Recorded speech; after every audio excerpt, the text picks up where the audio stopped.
तब जाकर कहीं शिव महापुराण की कथा में जाकर बैठे हैं और भगवान शंकर की शरणागति कर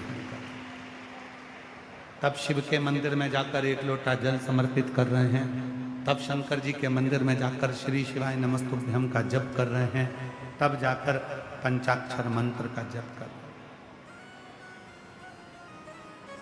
तब यज्ञ किया, तब अनुष्ठान किया, तब साधना करी, तब शिव का स्मरण किया।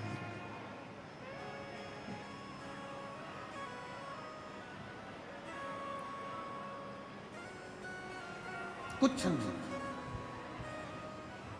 कुछ नहीं। हमारे शैलेंद्र जी एक लाइन बड़ी अच्छी गुनगुनाते हैं, महाराज ना मेरे पास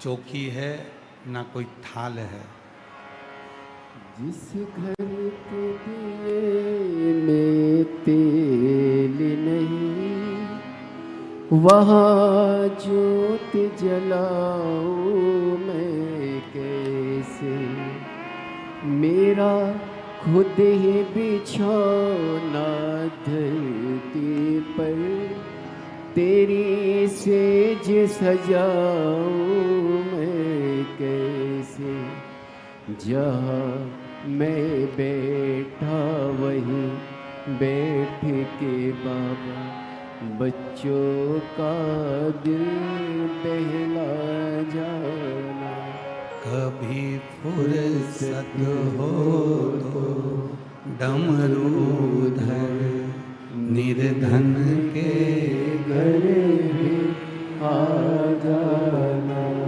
कभी फुर्सत हो तो डमरूधर निर्धन के घर भी आ जाना। शिव जो केवल केवल विश्वास से रीझ जाते हैं। पद्म ने पिंगल से कहा, हमें हमारे अपनों ने तोड़ दिया है, हमारे अपनों ने हमको ले जाकर अग्नि के कुंड में पटक दिया है, इस अग्नि के कुंड से अगर कोई बचा सकता है तो केवल शिव बचा सकता है। दुनिया की जितनी तपन है, दुनिया के जितने कष्ट हैं, दुनिया की जितनी बीमारी है, दुनिया के जितने रोग हैं और दुनिया के जितने दुख हैं, इन सारे दुखों से अगर कोई निकाल सकता है तो केवल शिव ही निकाल सकता है, केवल शिव, उसके सिवाय कोई नहीं निकाल सकता। पद्म ने विचार करा, पिंगल से कहा, हम इतने में पिंगल ने एक बात कही और वो स्मरण में आपके भी रहना चाहिए। पिंगल ने कहा कि हम कोई मनुष्य थोड़ी ना, हम तो सर्प हैं। क्या भगवान भोलेनाथ सर्प की भाषा को सुन लेंगे? कल कथा में कहा था, कल कथा में स्मरण कराया था, भगवान विष्णु जी ने माता लक्ष्मी जी से कहा कि शंकर जी का नाम परमात्मा है। बोलो, सुना था कि नहीं सुना था कल कथा में? जम के तो बोलो, सुना था ना? भगवान विष्णु लक्ष्मी जी से कहते हैं कि भगवान शिव का नाम परमात्मा है। परमात्मा का मतलब क्या होता है कि कुछ मत बोलो, केवल उसके मंदिर में जाकर उसको ताक लो, उसको देख लो, उसका दर्शन कर लो, कुछ मत बोलो तो भी तुम्हारे मन को वो पढ़ ले और मन की बात तुम्हारी जानकर तुम्हारी झोली भर दे। उसको परमात्मा कहा, उसी को परमात्मा कहा, वही परमात्मा है, उसी को परमात्मा की संज्ञा दी गई, उसी को परमात्मा कहा।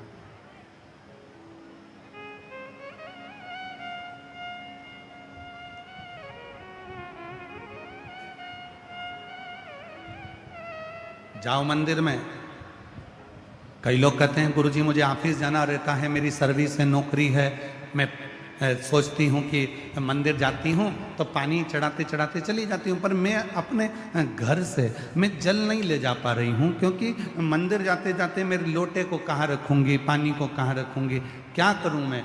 तो शिव पुराण कहती है, भाई कि तुम कुछ मत करो पर मंदिर में जाकर दर्शन तो करो।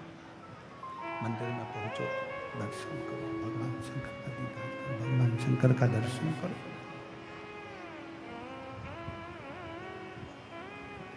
मंदिर में जाकर तुम दर्शन तो करो। ये बक्से नहीं चल रहे हैं क्या जो सामने रखे हैं? नहीं चल रहा है? दिखाओ ना भाई, बक्से क्यों नहीं चल रहे हैं? कारण क्या है? लड़के को तो भेजो जाके पता करे।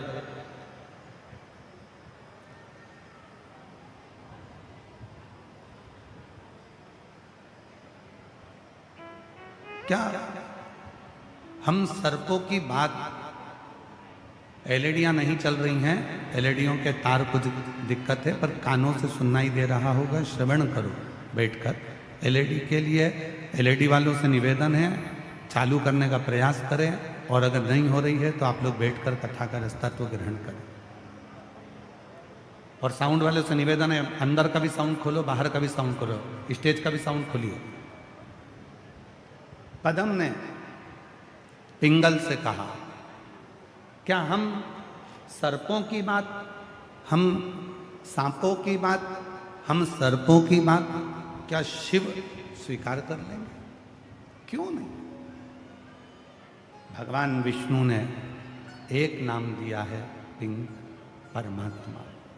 भगवान विष्णु ने एक नाम दिया है, परमात्मा। परमात्मा। और परमात्मा का मतलब होता है, परमात्मा का मतलब होता है सामने वाला कुछ ना बोले, कुछ भी ना बोले, एक शब्द भी ना बोले, उसके मुख से कोई शब्द नहीं निकले, और केवल वो भगवान के सामने पहुंच जाए, भगवान के सामने वो जाकर खड़ा हो जाए और भगवान उसके मन की दशा को समझ जाए, वही परमात्मा। जो मन की दशा को समझ रहा, जो मन के विचारों को समझ रहा, जो मन की दशा को जान रहा। अब कई लोग कहते हैं, क्यों गुरुजी, वो भगवान भोलेनाथ हिंदी जानते हैं?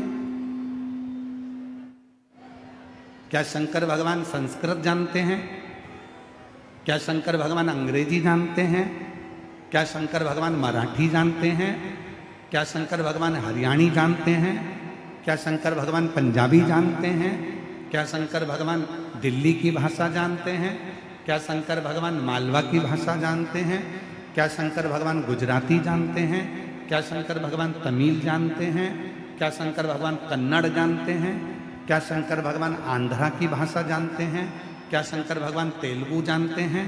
क्या शंकर भगवान केरल की भाषा जानते हैं? क्या शंकर भगवान उत्तराखंड की भाषा जानते हैं? क्या शंकर भगवान असम की भाषा जानते हैं? शिव महापुराण की कथा कहती है, मेरे भोले बाबा अगर कोई भाषा जानते हैं तो केवल तुम्हारे भाव की भाषा, निर्मल मन की भाषा को जानते, सच्चे हृदय की भाषा को। यदि कोई भाषा वो जानते, यदि कोई भाषा वो जानते हैं, किसी भाषा को यदि वो जानते हैं तो केवल तुम्हारे मन की भाषा को, तुम्हारे सच्चे हृदय की भाषा को, तुम्हारे निर्मल मन की भाषा को, तुम्हारे शुद्ध भाव की भाषा को मेरे शिव जानते। बाकी की कोई भाषा भगवान शंकर नहीं जानते, कोई भाषा, केवल निर्मल भाषा, मन की भाषा, सच्चे भाव की भाषा, सच्चे हृदय की भाषा, सच्चे दिल की भाषा जो तुम्हारी होती है, केवल शंकर भगवान उसी भाषा को भजते हैं, उसी भाषा को जानते हैं। मेरा शिव बाकी की कोई भाषा को नहीं जानता। मेरे शंकर भगवान फिर कोई भाषा नहीं जानते, केवल प्रेम की भाषा जानते, केवल। और तुम सोचो कि मैं विचार करना, महाराष्ट्र में रहने वाले मराठी में भगवान का भजन करते हैं, गुजरात में रहने वाले गुजराती में भगवान का भजन करते हैं, कोई तेलुगु में भजन करता है, कोई पंजाबी भाषा में भजन करता है, कोई हरियाणी भी भाषा में भजन करता है। सब अपने अपने भाव से भजन कर रहे हैं। अब ये तो मनुष्य की बात हो गई। ये तो मानव की बात हो गई। शंभो शंभो शंभो शंभो शंभो शंभो शंभो शंभो शंभो शंभो शंभो शंभो शंभो शंभो शंभो। कोई मराठी भाषा में भज रहा है, कोई गुजराती भाषा में भज रहा है, कोई तेलुगु भाषा में भज रहा है। ये तो मनुष्य की बात है। पर यदि शिव महापुराण की कथा कहते भगवान शंकर का चरि शंभो शंभो शंभो शंभो। मराठी हो गई, गुजराती हो गई, तेलुगु हो गई, केरला हो गई, असम की भाषा हो गई। पर यदि ये तो मनुष्य की भाषा हो गई, मानव की भाषा, ये तो मनुष्य की भाषा है।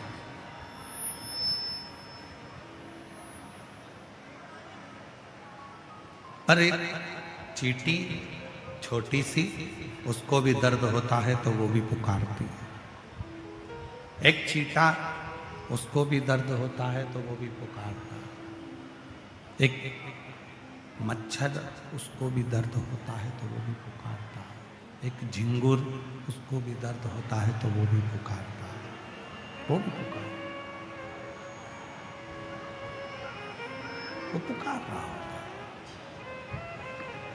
जिसको दर्द है, और मेरे भोले बाबा, मेरे शंकर भगवान केवल मनुष्य के लिए नहीं, शिव जी को पशुपति नाथ भी कहते हैं। मेरा शंकर भगवान पशु और पक्षी के लिए भी दौड़ कर आता है।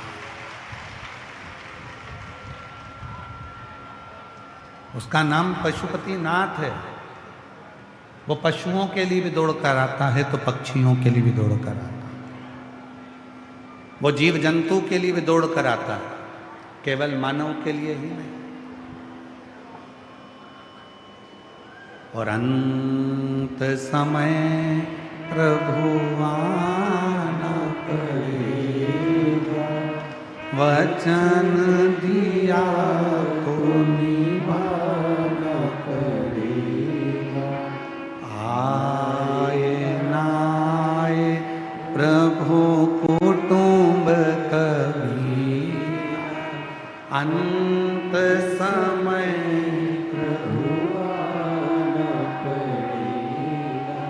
वचन दिया तो निभाना पड़ेगा। अंत समय प्रभु आना पड़ेगा। शिव जी ने जिन कानों में कुंडल को पहना है, वो जो दो सर्प कान के कुंडल में शंकर भगवान के नजर आते हैं, एक का नाम है पद्म और दूसरे का नाम है पिंगल।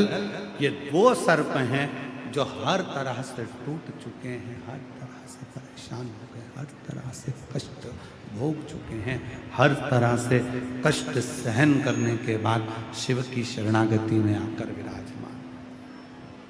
कष्ट भोगने के, कष्ट सहने के। एक बार हमने कथा में कहा था, आपके स्मरण में होगा,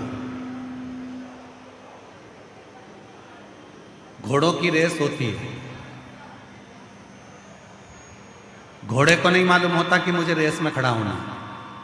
उसका जो मालिक होता है ना, वो उसको खूब कोड़े मारता है और घोड़ा दौड़ता है। खूब कोड़े मारता है और घोड़ा दौड़ता है। खूब कोड़े मारे जाते हैं और घोड़ा दौड़ता है। वो घोड़ा आगे निकल जाता है, रेस जीत जाता है। लोग खूब खुशियां मनाते हैं कि रेस जीत गए, रेस जीत गए, रेस जीत गए। किसी ने घोड़े से कहा, तुम्हें मालूम है तुम रेस जीत गए? घोड़े ने कहा, मुझे नहीं मालूम, मैं तो इसलिए दौड़ रहा था, मेरी पीठ पर कोड़े मारे जा रहे थे। कोड़े की मार के कारण मैं दौड़ता रहा, दौड़ता रहा, दौड़ता रहा, आगे निकल गए। शिव पुराण कहती है, जब दुनिया के लोग ताने देने लगे, जब दुनिया के लोग गाली देने लगे, जब दुनिया के लोग अपशब्द कहने लगे, जब दुनिया के लोग तुम पर आक्षेप लगाने लगे, समझ लेना कि शिव जी कोड़े लगा रहे हैं, तुमको आगे निकालना है, मंजिल तक पहुंचा।